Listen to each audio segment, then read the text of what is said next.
ব্রাজিলের সাম্বা ফুটবলের জাদুকর ভিনিসিয়াস জুনিয়র মাঠে তার গতি, ড্রিবলিং আর গোল করার দক্ষতা প্রতিপক্ষের জন্য যেন এক দুঃস্বপ্ন।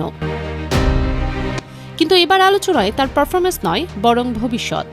রিয়াল মাদ্রিদের সঙ্গে নতুন চুক্তি নিয়ে এখনও কোনো সমঝোতায় পৌঁছতে পারেনি এই ব্রাজিলিয়ান তারকা।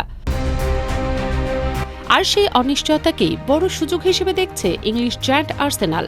ব্রিটিশ সংবাদ মাধ্যম দ্য টেলিগ্রাফের দাবি, ভিনিসিয়াসকে এমিরেটস স্টেডিয়ামে আনতে ক্লাব ইতিহাসের সবচেয়ে বড় বেতনের প্রস্তাব প্রস্তুত করেছে আর্সেনাল। বর্তমানে রিয়াল মাদ্রিদে সপ্তাহে প্রায় 4,70,000 ইউরো আয় করেন তিনি।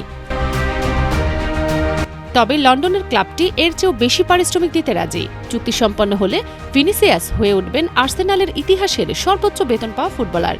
তবে শুধু ফুটবলারকে রাজি করালেই হবে না, সবচেয়ে বড় বাধা হয়ে দাঁড়িয়ে আছে রিয়াল মাদ্রিদের বিশাল মূল্য দাবি।